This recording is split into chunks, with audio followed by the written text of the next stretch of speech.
Labas vakaras, Lietuva. Smagu matyti visus jūs susirinkusius prie televizoriaus ekranų. Šį šventinį vakarą minime studijos No Name antrąjį gimtadienį ir tą progą su jumis sveikinasi No Name žinios. Taigi, šiandien žiniose matysite.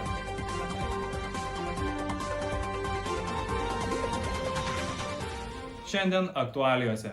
Šokių mokslų daktarės Skaistės Bertulytės atliktas tyrimas rodo, kad vis daugiau šokėjų Hesburgerį keičia į Express Marketą. Ar tai tikrai tiesa? Skaiste, žodis tau. Taip, Rokai, tikrai taip ir yra. Naujausios apklausos rodo, kad Chicken Nuggetsai nebebasina taip kaip anksčiau. Dauguma grįžta prie fasuoto ekspreso bandelių ar knoperių.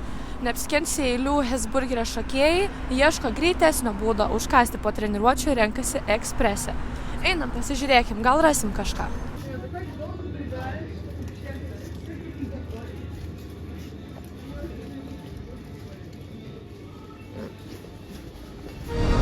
Toliau naujienose. Sakome ate, Nike ir Adidas. Sakome labas, Jets France. Nauja mada, o gal turėčiau sakyti virusas, užklupo mus netikėtai. Tiek Lietuvoje, tiek visame pasaulyje šokėjams jau pasireiškia pirmieji simptomai. Kelius susikrėtusius turime ir No Name studijoje. Taigi, pakalbinkime, kaip šie žmonės jaučiasi. Žinokit, nusipirkau ir žinokit, kokybės ir kainos santykis puikiai atitinka. Jūs pažiūrėkit, kokia medžiaga, spalva, skalta, gal 10 kartų visiškai nenublukę. Jūs tik pasižiūrėkite į šitą. Žiauriai trendi. Aš nusipirkau, nes tiesiog visi nusipirko.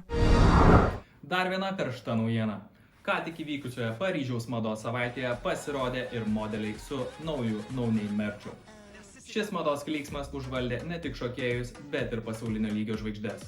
Kelias iš jų pavyko pakalbinti ir mūsų komandai. Pas mus Paryžiuje žiauriai nešioja No Name. Žiauriai, visi, jūs pasižiūrėkite į dizainą, į siūlę, į dizainą. Dar kartą. Nu, pas mus Londone taip. Nu, irgi belė kiek nešioja, nu pasižiūrėk. Prizumink, gerit. Nu ir labai nešioja ir medžiaga tai jau superinės kokybės. Užsienio reikalai. Pasaulyje atsirado nauja, paprastiems žmonėms sunkiai suprantama kalba. Tačiau mokslininkai teigia, kad čia kalba kuo puikiausiai komunikuoja šokėjai ir choreografai, kurie tingi skaičiuoti iki 8. Mūsų reporteriams pavyko užfiksuoti šį reiškinį natūralioje aplinkoje. Kaip tai atrodo? Žiūrėkite patys.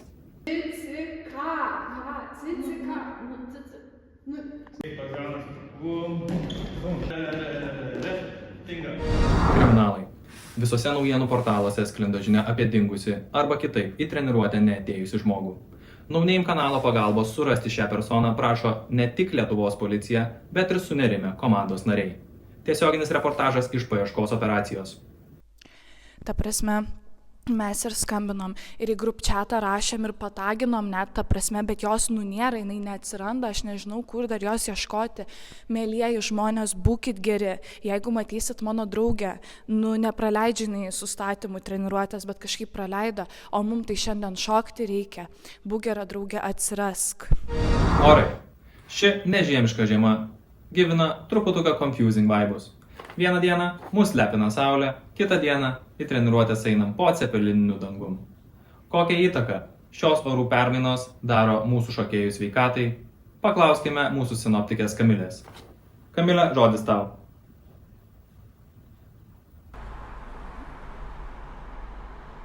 Taip, Rokai, orų prognozės išties permainingos. Dalis į treniruotės neateina, nes pabijo prastesnių oro sąlygų arba užpučia tinginio vėjas.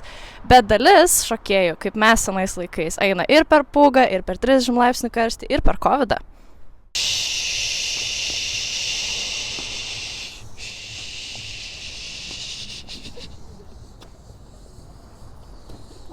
Sveiki, trenerė Gabrielė, norėjome paklausti, kaip šiuo permainingu oru jūsų šokiai lanko treniruotės, ar yra kokių problemų? Ne, problemų tikrai nėra, visi ateina, kad ir kokios būtų oro sąlygos, visą laiką nebūna kažkokių labai praleidinėjimų. Tai mokytojas sakė, kad jeigu mes neateisime treniruotės, tai batą paleisimus. Aš bijau neateiti tiesiog. Su jumis buvo Rokas Pakalnis ir No Name žinios. Ačiū, kad žiūrėjote ir geras vakaras.